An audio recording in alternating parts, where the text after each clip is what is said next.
This channel does not promote any violent, harmful, or illegal activities. All content provided by this channel is meant for an education purpose only. কিছুদিন আগে রাজভবনে গেছিলাম, জানেন তো, আমার সঙ্গে কথাবার্তা বলতে বসেছিলেন রাজ্যপাল। এবার তখন সিভি আনন্দ বোস বলেছিলেন কয়েক মাস এ রাজ্যে থেকেই তিনি বুঝে গেছেন যে এটা খুব দুঃখের ব্যাপার, এই মুহূর্তে বাংলাকে দুটো প্রধান শত্রুর মোকাবিলা করতে হচ্ছে। প্রথম শত্রু হিংসা, দ্বিতীয় শত্রু দুর্নীতি। এবার আমি তখন জানতে চেয়েছিলাম যে রাজ্যপাল হিসেবে তিনি কি মনে করেন যে রাজ্য সরকার এই দুই শত্রু নিকেশেই ব্যর্থ, মানে তার কি ধারণা?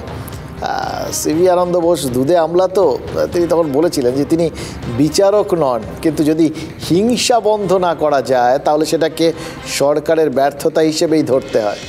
Bengal for quite some time from outside and now from inside. I will say emphatically, the two enemies of Bengal are, number one, violence, number two, corruption. These are realities. So that is not at all a good advertisement for Bengal. It should not be, because Bengal has a tradition. Government alone cannot do that. There is a government, non-governmental institutions, opposition parties, the political system, the silent majority, the media, all have to work together. Then only violence can be eradicated. But the prime responsibility to take the lead rests with the government in power. So do you think government is a failure in that part? I am not a judge. I am an observer. I am yet to form my opinion about the government as a whole. But wherever there has been violence, it's also a failure of the government. That government has to accept. গভর্নমেন্টকে accept করে নিতে হবে যে যদি কোথাও হিংসা হয় সেটা সরকারেরই ব্যর্থতা। রাজ্যপাল বলেছিলেন যে গণতন্ত্রে সব কিছু ঠিকঠাক চলছে কিনা সেটা হিসেব রাখা মুখ্যমন্ত্রীর মতোই তারও দায়িত্ব। এই কথাগুলো আজকে মনে পড়ে যাচ্ছে। কত মানে ইম্পর্টেন্ট সব কথাবার্তাগুলো তিনি সেদিন বলেছিলেন, যেগুলো আজকের জন্য খেটে যাচ্ছে। কারণ আজকে যত সময় যাচ্ছে আমরা তো দেখছি রাজ্যপালের ভূমিকাটা ক্রমশ গুরুত্বপূর্ণ হয়ে উঠছে, তাই না? কারণ এই যে গোটা ঘটনাটা, এটা ইতিমধ্যেই কেন্দ্রীয় সরকারের কাছে পৌঁছেছে। স্বরাষ্ট্র মন্ত্রকের প্রতিমন্ত্রী তিনি জানিয়েছেন যে এই গোটা বিষয়টাকে সরকার অত্যন্ত গুরুত্ব দিয়ে দেখছে। ইতিমধ্যেই তো আরও অনেক কিছু হবে ঠবে আর কি। তো কেন্দ্রীয় সরকারি গোটা ব্যাপারটা পরিচালনা করে এই যারা আর কি এখানে রয়েছেন, ইডিও বা কেন্দ্রীয় বাহিনী, সবই তো কেন্দ্রীয় সরকারের অধীনে। এবার তাদের গায়ে যদি হাত পড়ে, সেটা তো কেন্দ্রীয় সরকারের গায়ে হাত পড়ারই সামিল। তারা কি তখন চুপ করে বসে থাকবেন? এরকম বিষয় তো সচরাচর তারা গোটা ব্যাপারটাকে যদি চুপচাপ বসে থাকেন, তখন তো বাকি বাহিনীর কোথাও গিয়ে মনোবল সেটাতে ধাক্কা লেগে যাবে। লোকজন ভাবতে শুরু করবে এই যেভাবে বিভিন্ন জায়গায় ইডি, সিবিআই তারা তদন্ত চালাচ্ছে, ঢুকে পড়ছে বিভিন্ন সময়, সব জায়গাতেই যদি আবার এই সরবেরিয়া দাওয়াই তৈরি হয়ে যায় তাহলে তো মুশকিলের ব্যাপার হয়ে যাবে।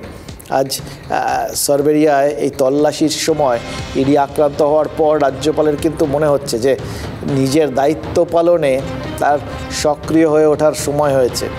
রাজ্য পুলিশের ডিজি, মুখ্য সচিব এবং স্বরাষ্ট্র সচিবকে রাজভবনে তলব করেছেন তিনি, এবং তাদের কাছে ইডি আধিকারিকদেরই আক্রান্ত হওয়ার ঘটনার পূর্ণাঙ্গ রিপোর্ট নিয়েছেন।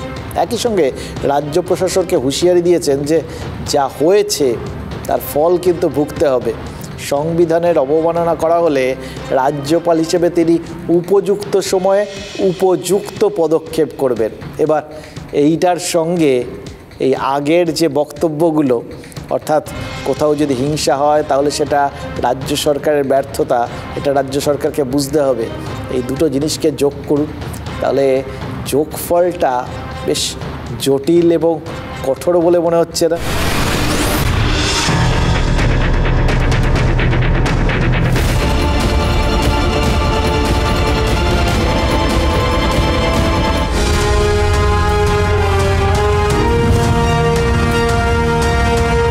দেখুন, আমাদের সংবিধানের 356 অনুচ্ছেদে বলা হয়েছে কোনো রাজ্যে মন্ত্রিসভা যদি সংবিধান মেনে না চলে বা রাজ্যে যদি আইনের শাসন একবারে ভেঙে পড়ে, তাহলে সেই মন্ত্রিসভাকে সরিয়ে রাষ্ট্রপতি শাসন জারি করা যেতে পারে। আর কোনো রাজ্যে 356 ধারা প্রয়োগের প্রয়োজন আছে কি না সেটা জাজ করা, মানে বিচার করার ক্ষমতা সংবিধান দিয়েছে রাজ্যপালের উপর। আর 355 ধারায় যেটা বলা আছে, সেখানেও বলা হচ্ছে যদি কোনো কারণে আইন শৃঙ্খলা পরিস্থিতি বা আভ্যন্তরীণ বা বাহ্যিক কোনো কারণে এই আইন শৃঙ্খলা পরিস্থিতি রক্ষার প্রয়োজন হয়েছে বলে মনে হয়, যেখানে রাজ্য সরকার ব্যর্থ বলে কেন্দ্রীয় সরকার যদি মনে করে, সেক্ষেত্রে এই আইন শৃঙ্খলা রক্ষার জন্য সশস্ত্র বাহিনী পাঠিয়ে আইন শৃঙ্খলাটা রক্ষার দায়িত্বটা কেন্দ্রীয় সরকার নিজের হাতে নিয়ে নিতে পারে। এবার এই গোটা ব্যাপারটাতেই রাজ্যপালের ভূমিকাটা কিন্তু অত্যন্ত গুরুত্বপূর্ণ। রাজ্যপাল কি সেজন্যই বললেন যে রাজ্যপাল হিসেবে তাকে দেশের সংবিধান যে অধিকারগুলো দিয়েছে তিনি সেগুলো মাথায় রাখছেন, মানে 356, 355 এরকম ধারাগুলো তার মাথায় কি নড়াচড়া করতে শুরু করেছে নাকি? If government fails in its basic duty, then the Constitution of India will definitely take its course. As governor, I reserve all my constitutional options for appropriate action at the appropriate moment. Jungle Raj and Gundagiri will work in a fool's paradise. Bengal is not a banana republic. I repeat, Bengal is not a banana republic. Government should do its duty. শুনলেন তো রাজ্যপালের কথা। এর মধ্যে interesting point হচ্ছে এই banana Republic. Banana Republic কি, মানে রাষ্ট্রবিজ্ঞানের ভাষায় ব্যানানা রিপাবলিক মানে তো পলিটিক্যালি এবং ইকোনমিক্যালি, রাজনীতিক এবং অর্থনৈতিকভাবে যেটা আনস্টেবল, অস্থির অবস্থা যদি কোনো একটা দেশের মধ্যে তৈরি হয়, তারা যদি কোথাও গিয়ে নিজেদের স্থিতিটাকে নষ্ট করে ফেলে, তাহলেই সেটাকে ব্যানানা রিপাবলিক বলা হয়। এবার রাজ্যপাল সেটাকে আমাদের বাংলার ক্ষেত্রে সে উল্লেখ করে দিয়ে বুঝিয়ে দিলেন। তার আগের কথাগুলো খেয়াল করে দেখুন, জঙ্গলরাজ এবং গুন্ডারাজ এই দুটো হাত ধরাধরি করে এইভাবে চলে যাবে সেটা হতে পারে না। এই পুরো বিষয়টা অত্যন্ত কড়া একটা পর্যবেক্ষণ কিন্তু, এবং তাতে লাস্ট লাইনটা আছে রাজ্য সরকার তার দায়িত্বটা পালন করুক, নাহলে সংবিধান যা যা বিকল্প ব্যবস্থা রেখেছে সেগুলো কিন্তু যথাযথ সময়ে যথাযথভাবে তিনি প্রয়োগ করতে পারেন। এবার ভাবুন, এই এত কড়া পর্যবেক্ষণের পর যদি ওই সাংবিধানিক বিকল্পের কথাটা মাথায় আসে, মানে বিকল্পটা মাথায় রাখা মানে কি, 355, 356 এইসব অনুচ্ছেদগুলো ছাড়া আর কি সাংবিধানিক প্রভিশন আছে? সেজন্য বলছিলাম রাজনীতিতে সব থেকে বিপজ্জনক অস্ত্রের নামটা বুমেরাং, জানেন তো? ভেবে দেখুন সেই পুরনো সেই দিনের কথা, রাজ্যপাল সিভি আনন্দ বোস যখন রাজ্যে এসেছিলেন, কত ঘটা করে তার হাতে খড়ির ব্যবস্থা করেছিল রাজ্য সরকার, যাকে অ আ ক খ লিখতে শেখালো রাজ্য। তিনিই যদি বাংলায় কোনোভাবে এরকম সাংবিধানিক পরিস্থিতিটা গোলমেলে বলে পড়ে ফেলেন, তাহলে তো মহা মুশকিল। তাহলে কি তৃণমূলে তারা ভাববেন না যে রাজ্যপাল তাদের বিশ্বাসভঙ্গ করলেন? কি ভেবেছিলাম আর কি হলো। হ্যাঁ, যাদের সঙ্গে হাসলাম তার কারণ হচ্ছে হঠাৎ করে মনে পড়ে গেল একটা সময় এই তৃণমূলেরই এক প্রবীণ নেতা, আবার প্রবীণ, প্রয়াত শ্রী অজিত পাঁজার কথা। তিনি একবার বলেছিলেন, জানেন তো, যে শিব গড়তে চেয়েছিলাম, কি গড়ে ফেললাম আর কি গড়ে ফেললাম বলেছিলেন, সেটার এ প্রসঙ্গে নাই বললাম। কিন্তু কারোর যদি মনে হয় তারা এরকমই কিছু কাণ্ড কারখানা করেছেন, বা অজিত পাঁজাকেও যদি কেউ তারা স্মরণ করতে শুরু করেন, তাহলে তাদের মুখে হাসি আসবে কিনা জানি না, কিন্তু ভেতরে ভেতরে তাদের মনে হবে তখন যেটা বলেছিলেন সেই ভবিষ্যৎবাণীটাই বোধহয় মিলে টেলে যাচ্ছে, অন্তত এই সিচুয়েশনের সাথে সেটাও খাপ খেয়ে যাচ্ছে, এটা তাদের মনে হতেই পারে। এবার যাদের সঙ্গে নিয়ে কেন্দ্রে বিজেপি সরকারকে হারানোর স্বপ্ন দেখছেন তৃণমূল নেত্রী, মানে যারা জাতীয় স্তরে বৃহত্তর স্বার্থে যারা তার হাত ধরবেন বা পাশে থাকবেন বলে তিনি এক্সপেক্ট করছেন, তাদের নিয়েই তো ইন্ডিয়া জোটে তারা রয়েছেন, সেই সিপিআইএম, কংগ্রেস, মানে বাম কংগ্রেস, সেই সমস্ত দলের নেতারাও কিন্তু বাংলায় 356 ধারা প্রয়োগের পক্ষে। কি ইন্ডি জোটের শরিকরা তারাই যদি রাষ্ট্রপতি শাসন চায়, তাহলে যাদের বিরুদ্ধে জোট সেই বিজেপি নেতারা কি বলতে পারেন বুঝতেই পারছেন। সন্দেশখালীতে ইডি আধিকারিকদের ওপর হামলার ঘটনায় এনআইএ তদন্তের দাবি তুলেছেন রাজ্যের বিরোধী দল নেতা শুভেন্দু অধিকারী। এই ঘটনায় কেন্দ্রের হস্তক্ষেপ চেয়েছেন তিনি। আর অন্যদিকে আলাদা করে এই ঘটনা জানিয়ে অমিত শাহকে চিঠি দিয়েছেন সুকান্ত মজুমদার, রাজ্য বিজেপির সভাপতি। এবার এর সঙ্গে সঙ্গে রাজ্যেরই তো আরেকজন রয়েছেন যিনি স্বয়ং কেন্দ্রীয় স্বরাষ্ট্র দপ্তরের প্রতিমন্ত্রী নিশীথ প্রামাণিক। তিনি বলেছেন যে সরবেরিয়ায় যুক্তরাষ্ট্রীয় কাঠামোর ওপর আক্রমণ হয়েছে। আচ্ছা, যুক্তরাষ্ট্রীয় কাঠামোয় আঘাত হচ্ছে বলে মনে হলে কেন্দ্র কি রাজভবনের মাধ্যমে কোনো বার্তা ঠার্তা দিতে পারে? ইডি হামলা হচ্ছে, আগামী দিনে বিচারপতিদের উপর না হামলা হয়, এই যেখানে অবস্থা পশ্চিমবঙ্গের আইন শৃঙ্খলার, সেখানে এটা fit case for imposing presidential rule. রাষ্ট্রপতি শাসন করার জন্য উপযুক্ত আইন শৃঙ্খলার অবনতি হয়েছে বাংলায়।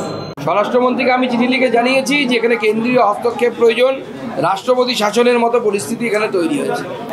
এই মুহূর্তে কেন্দ্রীয় হস্তক্ষেপ প্রয়োজন, না হলে ভারতীয় সংবিধানের সার্বভৌমত্ব, ভারতবর্ষের সার্বভৌমত্ব রক্ষা পশ্চিমবঙ্গে হচ্ছে না। স্বরাষ্ট্রমন্ত্রী বলছে না কেন, এখনো চিঠি দিচ্ছে। তবে স্বরাষ্ট্রমন্ত্রী সবটা তার নখদর্পণে থাকে।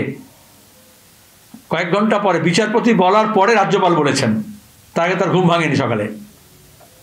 আমরা দেখতে চাই স্বরাষ্ট্রমন্ত্রী ঘুম কবে ভাঙবে। Lawlessness and civil work invite করছে। আমরা মনে করি যে পশ্চিমবাংলায় আইনের শাসন নেই এবং পশ্চিমবঙ্গে অবিলম্বে রাজ্যপালের উচিত কেন্দ্রীয় হস্তক্ষেপের জন্য সুপারিশ করা। রাজ্যের আইন শৃঙ্খলা অত্যন্ত ভালো। সারা ভারতবর্ষের মধ্যে পশ্চিমবঙ্গের আইন শৃঙ্খলা অবাধ, শান্তিপূর্ণ এবং গণতান্ত্রিক। বিজেপি সেটাকে মেলাইন করার জন্য কোনো গণ্ডগোল তৈরি করতে চাইছে, প্রভোকেশন দিচ্ছে। দেখুন, ফিরহাদ হাকিম দুঃখ প্রকাশ করেছেন, আর কি বা করার থাকতে পারে। কিন্তু তৃণমূল শুধু দুঃখ প্রকাশের মুডে আছে এরকম মনে করলে কিন্তু ভুলই হবে, জানেন তো। বরং শাসক দল তারা তো ইডির ভুল খুঁজতে ব্যস্ত। শাসক দলের নেতারা বলছেন, কেন স্থানীয় থানাকে না জানিয়ে সরবেরিয়ায় গেল পুলিশ। বসিরহাট জেলা পুলিশের সুপার কিন্তু বলছেন ইডির তরফে তাদের কাছে এক ইমেল পাঠানো হয়েছিল, কিন্তু যে সময় তল্লাশি শুরু করার কথা ছিল তার আগেই অভিযান শুরু করে দেন তদন্তকারীরা। ফলে পরিস্থিতি সামলানোর সুযোগ তারা পাননি। মানুষ তো সিবিআই আর ইডিকে তো ইডি আর সিবিআই হিসেবে দেখছে না, দেখছে তো বিজেপি হিসাবে।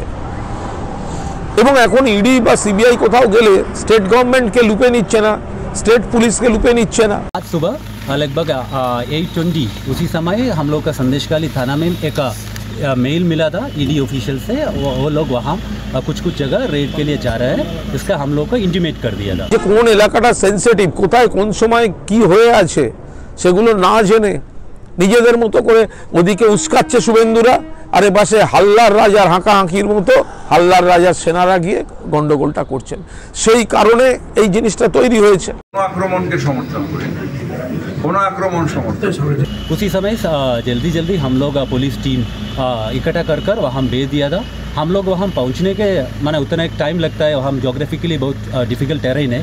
वहाँ से हम लोग पहुँचने के समय वहाँ बहुत कुछ लोग इकट्ठा ऑलरेडी हुआ था। পুলিশ তার কাজ করতে পারেনি বলে এই ফ্র্যাঙ্কেস্টাইন, এই লুম্পেন আজকে মহাদানবে পরিণত হয়েছে।